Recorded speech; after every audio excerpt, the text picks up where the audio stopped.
नमस्कार, मैं रविश कुमार। दिल्ली में सरकार बनाने को लेकर चल रही अटकलबाजियां अब चर्चाओं के गंभीर दौर में प्रवेश करती हुई लग रही हैं। पितृपक्ष में सरकार नहीं बन सकती, मगर बयान देने पर कोई रोक नहीं है। आज शीला दीक्षित ने कह दिया कि डेमोक्रेसी में जो इलेक्टेड सरकारें होती हैं वही सबसे अच्छी होती है, कोई नई बात नहीं है। यदि इस स्थिति पर पहुंच गई है बीजेपी की वो सरकार बना सकती है तो अच्छी बात है। एलिगेशंस खरीद फरोख्त हमेशा ही लगते रहते हैं, अगर वो बना देंगे तो फ्लोर ऑफ द हाउस पर उसे साबित करना पड़ेगा। तो खरीद फरोख्त पर तो कुछ और कुछ नहीं तो यही कह दो। ये और बात है कि उनकी इस राय से कांग्रेस ने किनारा कर लिया। केरल के राज्यपाल पद से इस्तीफा देने के बाद कांग्रेस ने शीला दीक्षित को जवाहरलाल नेहरू की 125वीं जन्मशती मनाने की कमेटी का अध्यक्ष भी बनाया है। वहां हैं वो। सरकार कैसे बनेगी, इस पर शीला दीक्षित कहती हैं कि विधायक आएंगे तो किसी दूसरी पार्टी से, लेकिन जितना अभी तक मैं जान पाई हूं कि जो एमएलए हैं, चाहे वो कांग्रेस का हो, बीजेपी का या आप का हो, कोई इतनी जल्दी चुनाव नहीं चाहते हैं। ये सोचना कि केवल खरीद के ही हो जाना ये सही है या नहीं है, ये कहना मुश्किल है। मेरा ख्याल है, जहां तक मुझे मालूम है कि जो लोग मुझे बता रहे हैं कि सरकार कैसे बनेगी, अब वो चुनौतियां तो माइनॉरिटी गवर्नमेंट की रहेंगी। अब उसको ये पार कर सकेंगे या नहीं वो जाने। उधर आज के इकोनॉमिक टाइम्स में बीजेपी के राष्ट्रीय अध्यक्ष अमित शाह का इंटरव्यू छपा है। काफी लंबा है, लेकिन मैंने सिर्फ उसी हिस्से का चयन यहां किया है जिसका संबंध दिल्ली में सरकार बनाने या चुनाव से है। इस सिलसिले में इकोनॉमिक टाइम्स की रोहिणी सिंह पूछती हैं कि क्या बीजेपी दिल्ली में ताजा चुनाव चाहती है या अपने दम पर सरकार बनाने का प्रयास करेगी। अमित शाह कहते हैं कि दिल्ली में कोई चुनाव नहीं चाहता। पिछले 1.5 साल में दो नतीजे आए हैं। ये दोनों ही जनादेश बीजेपी के पक्ष में आए हैं। विधानसभा में हम सबसे बड़ी पार्टी के रूप में उभरे और लोकसभा में 7 सीटों पर विजयी हुए।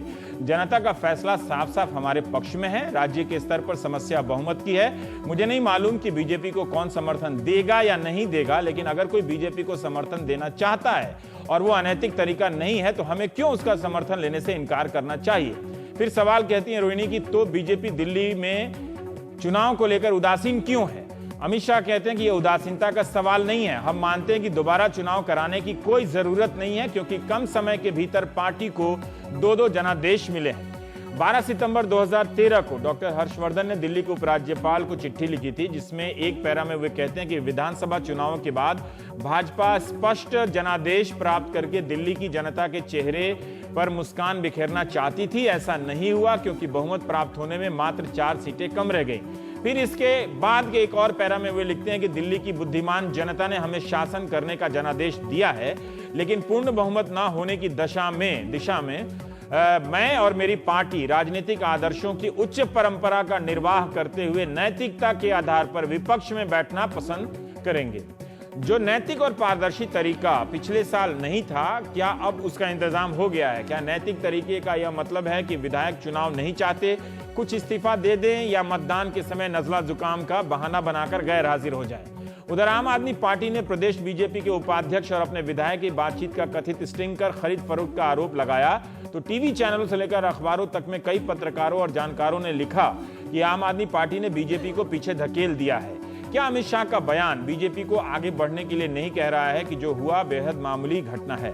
स्टिंग के संदर्भ में इकोनॉमिक टाइम्स की रोहिणी सिंह बीजेपी के राष्ट्रीय अध्यक्ष से पूछती हैं कि आम आदमी पार्टी ने जो स्टिंग ऑपरेशन किया है उस पर आपकी क्या प्रतिक्रिया है। तो वे कहते हैं कि मेरे पास सभी डिटेल नहीं है, हमारी प्रदेश इकाई इसकी जांच कर रही है, लेकिन इस तरह की बड़ी पार्टी में अगर कोई निचले स्तर का वर्कर उत्साह में कुछ कर बैठता है तब इसे पूरी पार्टी की छवि से नहीं जोड़ा जाना चाहिए। फिर अगला सवाल वो पूछती हैं कि लेकिन वो तो आपकी राज्य शाखा के उपाध्यक्ष हैं। तब अमित शाह कहते हैं कि ठीक है, लेकिन दिल्ली तो एक तरह से कॉरपोरेशन जैसी है, नगर पालिका जैसी, छोटा राज्य है, इसलिए अगर कोई वर्कर अति उत्साह में कुछ कर बैठता है तो उसको पार्टी के साथ नहीं जोड़ना चाहिए। क्या वाकई दिल्ली कॉरपोरेशन है? क्या राज्य के आकार के हिसाब से किसी कार्यकर्ता को छूट है कि वो अति उत्साह में आकर किसी विधायक के कथित रूप से खरीद फरोख्त में शामिल हो जाए? प्रधानमंत्री पद के उम्मीदवार के तौर पर 29 सितंबर 2013 को रोहिणी में नरेंद्र मोदी ने कहा था कि पूरे हिंदुस्तान में जो सबसे सुखी मुख्यमंत्री हैं वो आपके प्रदेश के मुख्यमंत्री हैं। सबसे सुखी। सुबह शाम उनको रिबन काटने के सिवा कोई काम नहीं होता।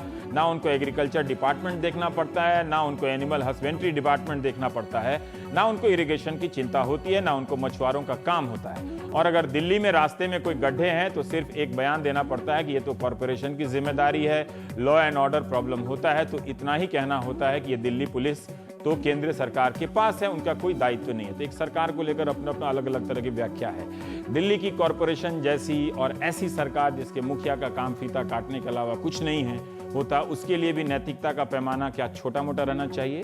पर बीजेपी को 9 महीने के बाद या कई महीनों के बाद क्यों लगा कि उसके पास जनादेश है, एक नहीं दो। जब इतना कह दिया तो साफ साफ क्यों नहीं कहती, या आप क्या कहने वाली है कि हम सरकार बनाएंगे। तो हम बात करेंगे इन सब तमाम पहलुओं पर। हमारे साथ प्रभात झा जी हैं, दिल्ली प्रदेश प्रभारी बीजेपी के और राज्यसभा सांसद भी हैं। आशुतोष हैं, राष्ट्रीय प्रवक्ता आम आदमी पार्टी के। ओम थानवी साहब संपादक जनसत्ता, और संजय सिंह है, पॉलिटिकल एडिटर firstpost.com। दो जनादेश हैं। प्रभात झा जी, क्या ये स्पष्ट है कि इस जनादेश का आप सम्मान करके आगे भी सरकार बनाने का आप कोई पहल करेंगे? उसके आगे का पैरा पढ़िए। हाँ, उन्होंने कहा है कि कोई समर्थन दे तो हमें लेने में क्या ऐतराज है। क्या हमें कोई समर्थन दे रहा है और दे रहा है तब लेने में कोई हर्ज नहीं है। अनैतिकता से सरकार नहीं बनाएंगे, लेकिन कोई समर्थन देता है तो हम उसको ना कैसे करेंगे। कांग्रेस समर्थन देगी तो ले लेंगे।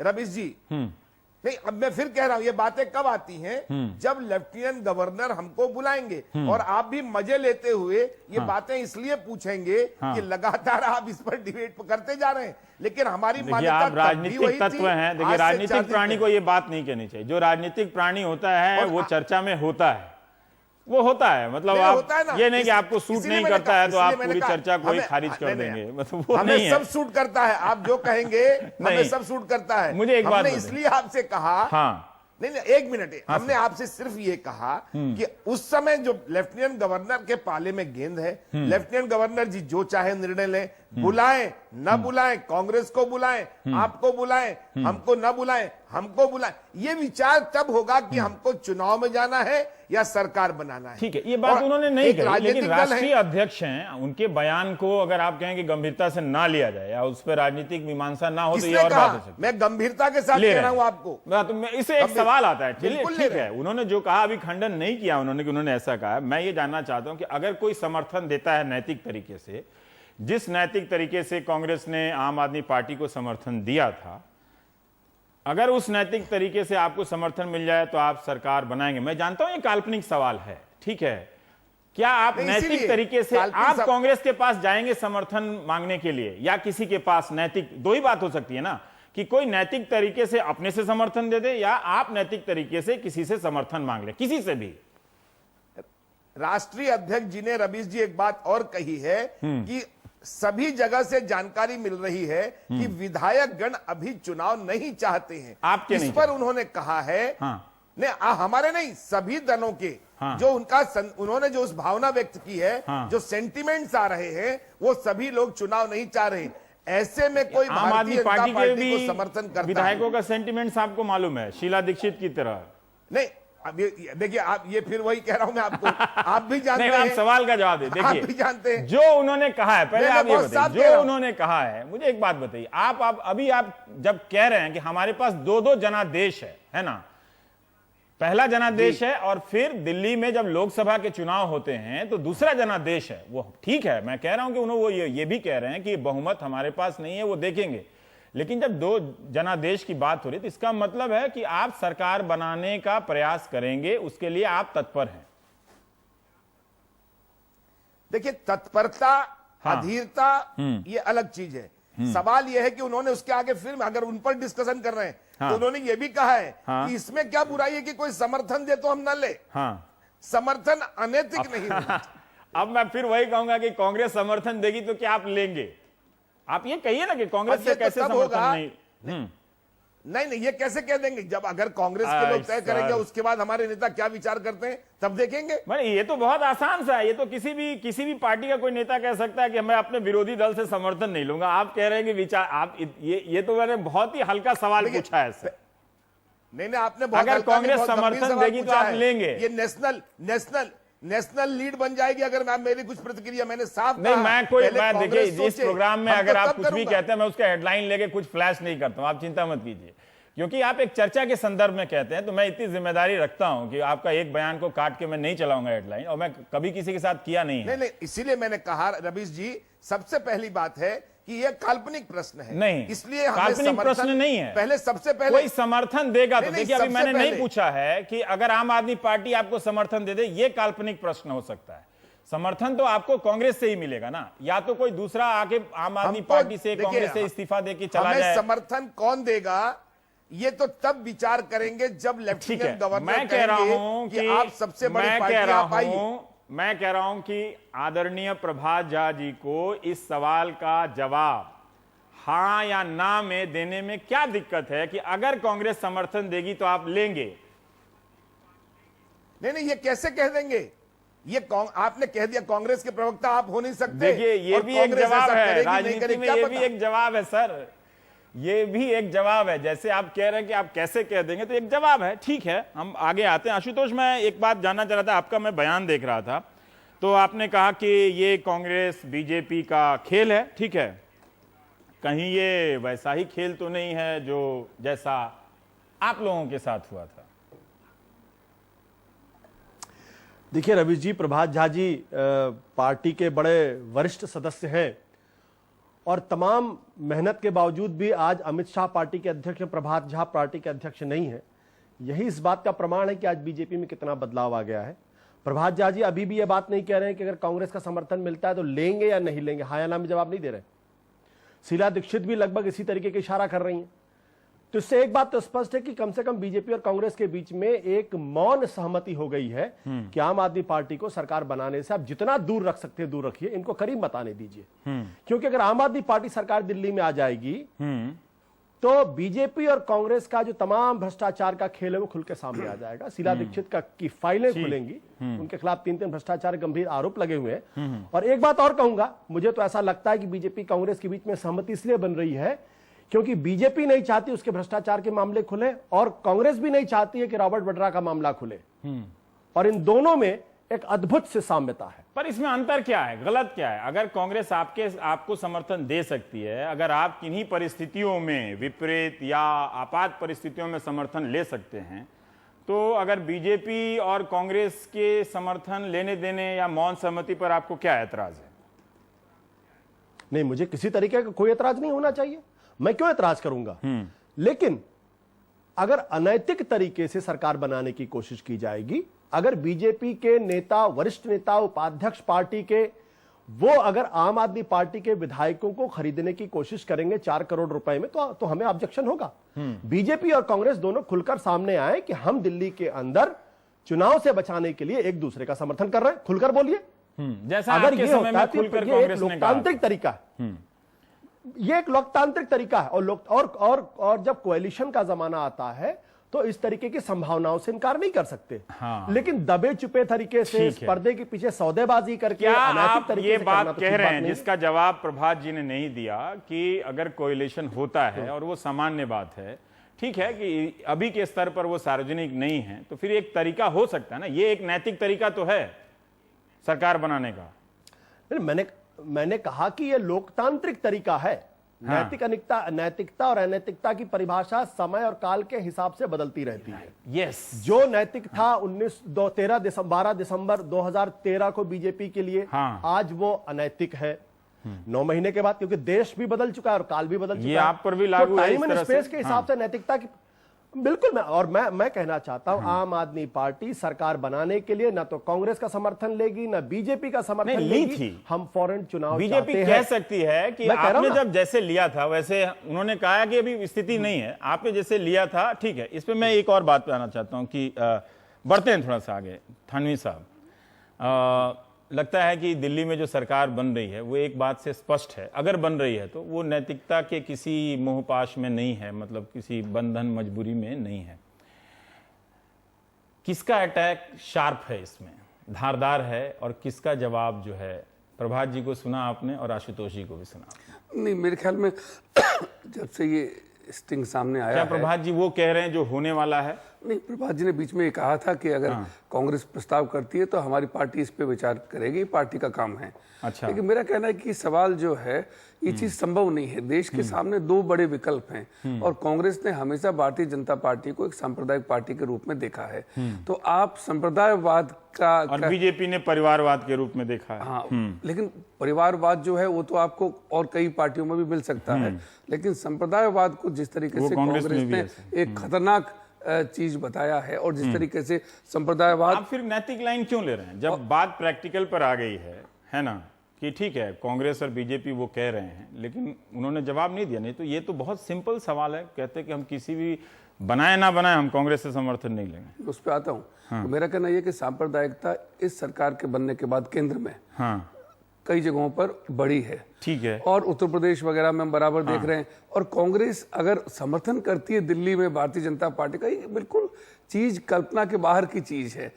असल बात यह है नैतिक, तो फिर और तरीका क्या हो सकता है? नैतिक तरीका और क्या? कोई तरीका नहीं है खरीदारी के अलावा, खरीद फरोख्त के अलावा कोई तरीका नहीं है। और ये कहना अमित शाह का कि कोई भी नहीं चाहता, ये अपने आप में इतनी अजीब बात है। एक पार्टी जो सरकार बना चुकी है दिल्ली में, वो बार बार जाके कहती है कि चुनाव करवाइए, और आप कहते हैं कि कोई चाहता नहीं है। वो 4 लोग 3 लोग जो बिकने को तैयार होंगे, उन्होंने आके कहा होगा, और उनके साथ में एक का तो किस्सा सामने आ ही गया है। तो अनैतिकता जो है वो अभी साबित होना बाकी है वैसे। हाँ, लेकिन वो ठीक है, सामने आ गया। मुझे मेरा काम है बताना दर्शकों को। अब ठीक है, अब किस तरह की जांच होती है, कब सामने आएगा, पर मोटे तौर पे मेरा मानना यह है कि लोग मानते हैं कि भारतीय जनता पार्टी ने ऐसी कोशिश की है और इसके अलावा उनके सामने कोई चारा नहीं है। कांग्रेस की बात ये तो बिल्कुल ही उन्होंने ठीक कहा कि ये एक कल्पना की बात है और कल्पना में कोई भी सवाल किया जा सकता है, लेकिन कांग्रेस और भारतीय जनता पार्टी में जो बुनियादी फर्क है, देश की जनता के सामने 2 विचार सामने आते हैं। वही अगर मिलकर देश को सरकार दे रहे हैं तो मेरे ख्याल में देश की राजनीति जो है बहुत गड्ढमड हो जाती है। गड़बड़ हो जाती है, ठीक है। संजय, मैं आपसे जानना चाहता हूं कि बीजेपी के लिए ऐसा क्या बदल गया है अमित शाह के इस इंटरव्यू के बाद? क्योंकि आप राजनीतिक पत्रकार हैं, अगर राष्ट्रीय अध्यक्ष कहें कि हमारे पास 2-2 जनादेश है, कोई समर्थन दे तो हम क्यों मना करना चाहते हैं? जबकि ऐसा नहीं कि उनके सामने परिस्थितियां नहीं हैं, हर तरह की परिस्थितियां उनके सामने होगी। नहीं तो वो ये कह सकते थे कि परिस्थिति हमारे पास नहीं है, जो हर्षवर्धन ने चिट्ठी लिखी तो वो बात सही है। कुछ तो बदल रहा है ना अंदर से, जिसको बीजेपी अभी नहीं कह रही है। देखिए, 2 चीज है रवीश। तब के और अब की परिस्थितियां देखेंगे तो तब के राष्ट्रीय अध्यक्ष अलग थे, स्टेट प्रेसिडेंट अलग थे, और बीजेपी में यहाँ के लोकल नेता अलग थे। डॉक्टर हर्षवर्धन, विजय गोयल, राजनाथ सिंह, और तब मोदी देश में वो कैंपेनर थे, बीजेपी के प्राइम मिनिस्ट्रियल कैंडिडेट थे। आज वो प्रधानमंत्री अमित शाह अध्यक्ष हैं, यहाँ सतीश उपाध्याय हैं, और बाकी वो चीजें हैं। तो वो परिस्थितियां वहां बदली हैं। दूसरा, ये राष्ट्रीय अध्यक्ष होने के नाते कहना लाजमी है। देखिए, कोई भी पार्टी का जो प्रेसिडेंट होगा वो इस चीज को कहेगा अपने काडर के, वर्कर के मोरल बूस्टर के लिए कि हमारे पास 2-2 जनादेश। चुनाव में नहीं जा रहा, वो सबसे बड़ा पदाधिकारी है, बीजेपी का सबसे बड़ा पदाधिकारी अगर कहे कि हमारे पास 2-2 जनादेश है, इसका मतलब वो कह रहे हैं कि हमारा अधिकार बनता है सरकार बनाने में। क्या वो ये बात नहीं कह रहे हैं? इसमें रवीश मैसेज जो है उसके आगे वाले सेंटेंस में, ये तो देखिए एक अपना कोई समर्थन देगा तो आप कह रहे हैं वहां मैसेज है, वहां एक नैतिक जो आप या 4 दिन, काफी दिन से, मतलब पिछले 1 हफ्ते से ये डिबेट चल रहा है। बीजेपी के अंदर बहुत सारे लोगों के मन में इस चीज को लेकर के क्रिटिसिज्म का भाव है। वो नहीं चाहते कि इस तरह की जोड़तोड़ की परिस्थिति बने, क्योंकि अगर सरकार बनती भी है तो चलेगी कैसे? लेकिन ये सरकार चल नहीं पाएगी। इसी उहापोह की स्थिति के संदर्भ में उनका बयान महत्वपूर्ण मुझे लगा कि वो काफी स्पष्ट बयान है कि 2 हमारे पास है, कोई समर्थन हमें देगा तो हमें क्यों मना करना? आप सही कह रहे हैं। ये कोई कौन हो सकता है, मैं समझ नहीं पा रहा हूं। कांग्रेस पे तो वो चुप है। खैर, देखिए, इसमें एक परिस्थिति का निर्माण हुआ है कि अंदर जो क्रिटिसिज्म था, उन क्रिटिसिज्म के ऊपर एक लगाम लग गया, एक विराम लग गया।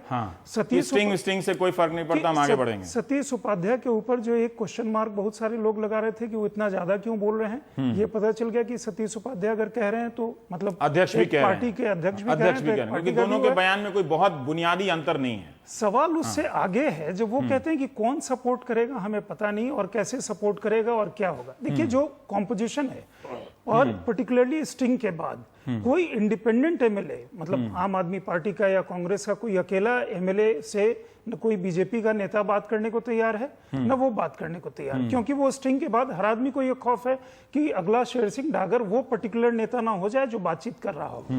देखिए, इसमें अगर ये जो आशुतोष कह रहे थे कि अगर कोलिशन जैसी कोई चीज बनती है कि बैठ करके ट्रांसपेरेंट तरीके से बात सार्वजनिक रूप से, हाँ। देखिए, गिव एंड टेक तो रियल पॉलिटिक्स में कभी भी माइनॉरिटी सरकार है, होगी ही, लेकिन क्या वो गिव एंड टेक सार्वजनिक होने की स्थिति में होगी? अभी की जो वर्तमान परिस्थिति है, अगर आप कांग्रेस को देखेंगे तो चार, मतलब राजनीति में नाम लेना पर कहना पड़ता है, 4 मुस्लिम हैं, 1 सिख, अगर भीतर खाने से 4 गैर हाजिर हो जाएं तो क्या बीजेपी उसको कह सकेगी कि वो नैतिक है? अगर 4 गैर या उसके पास सुविधा है कहने के लिए, तो इसलिए कि वो सब सही है जो कहेगी? अगर मैं उनके ही कुछ लोगों का बात कहूं तो अगर जगदीश मुखी सदन के नेता होंगे, अरविंद केजरीवाल, देखिए मुख्यमंत्री ही नहीं चुने जाएंगे, अरविंद केजरीवाल विपक्ष के नेता भी चुने जाएंगे, तो अरविंद केजरीवाल काफी सशक्त विपक्ष के नेता होकर के निकलेंगे कि सरकार ये कैसे चलेगी। ये